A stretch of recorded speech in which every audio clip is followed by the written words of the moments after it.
Inilah salah satu peristiwa yang dilakukan oleh Nabi Musa yang sebenarnya adalah melambangkan Yesus Kristus.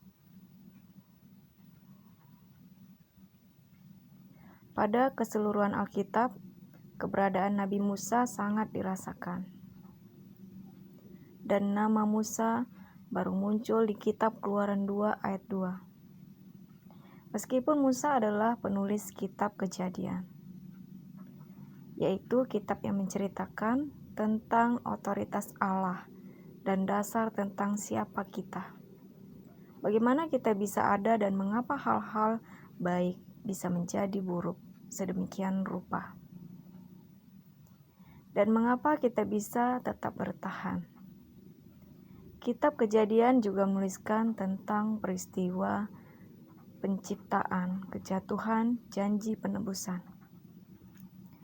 Air bah, Abraham, berita Injil, yang semuanya itu penulisan adalah Nabi Musa.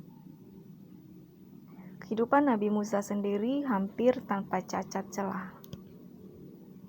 Terlepas dari kecacatan yang dimiliki oleh Nabi Musa. Namun Tuhan sanggup menggunakan Musa dalam sebuah cara yang luar biasa. Meskipun Musa tidak melakukan dosa, yaitu penyembahan terhadap anak patung lembu emas yang dilakukan oleh orang-orang Israel. Tetapi Musa mencoba untuk mengantarai orang-orang yang berdosa itu. Bahkan bersedia untuk kehilangan nyawanya untuk kepentingan mereka. Musa mengerti konsekuensi dosa itu dan apa yang dibutuhkan untuk mendamaikan dosa itu. Dan dia meminta dengan sungguh-sungguh kepada Allah supaya dia menanggung dosa mereka. Tertulis di Keluaran 32 ayat 32.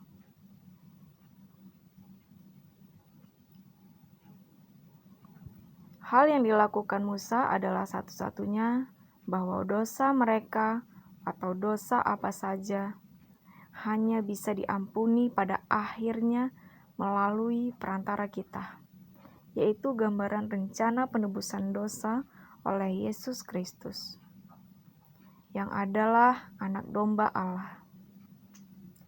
Jadi ketika Musa meminta kepada Allah supaya dapat mengantarai dosa-dosa orang Israel itu, pada saat itu Musa adalah menggambarkan tentang pengorbanan Yesus Kristus.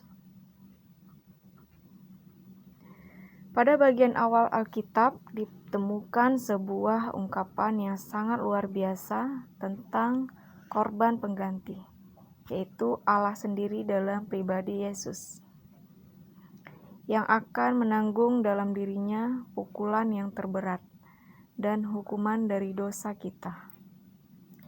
Itu adalah rencana penyelamatan yang dilakukan Allah sejak semula bagi manusia.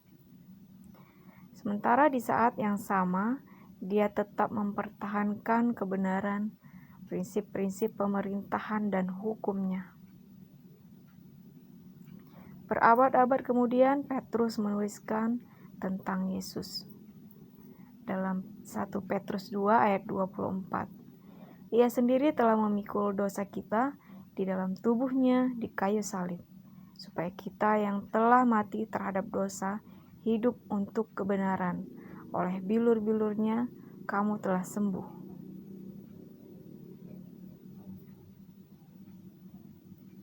Dalam kisah Musa ini dan reaksinya terhadap dosa, Musa melakoni peran sebagai pengantara untuk kepentingan dari orang-orang yang sudah jatuh berbuat dosa, yang merupakan seorang pendahulu dari apa yang Yesus juga akan lakukan untuk kita.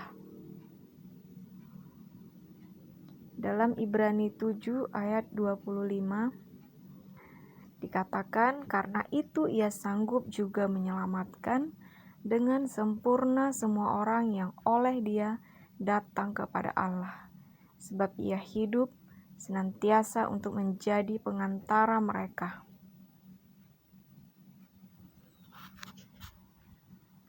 Dan setelah Musa memohon kepada Allah untuk menjadi pengantara bagi orang-orang Israel, kemudian Musa kembali tampil untuk menunjukkan kasih-Nya bagi bangsanya dan meminta Allah untuk melipat gandakan mereka ribuan kali banyak lebih dari yang telah Allah lakukan sebelumnya, sehingga orang-orang Israel menjadi sebuah gahal, yaitu sebuah perkumpulan yang diatur.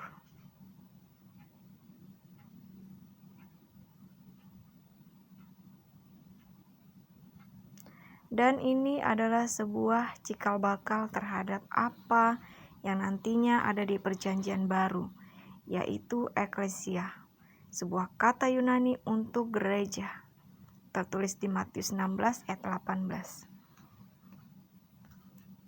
Mari kita bandingkan kedua bunyi ayat tersebut. Dalam Ulangan 31 ayat 30, lalu Musa menyampaikan ke telinga seluruh orang Israel nyanyian ini sampai perkataan yang penghabisan. Matius 16 ayat 18, dan aku pun berkata kepadamu, engkau adalah Petrus, dan di atas batu karang ini aku akan mendirikan jemaatku, dan Allah maut tidak akan menguasainya. Jadi bagi umat yang memiliki peran masing-masing sebagai bagian dari satu tubuh atau gereja, dan supaya gereja dapat berfungsi dengan baik, maka gereja saat ini sebagaimana kala di masa lalu perlu memelihara persatuan dan kesatuan satu tubuh melalui orang-orang yang menjalankan berbagai macam peran menurut karunia-karunia mereka.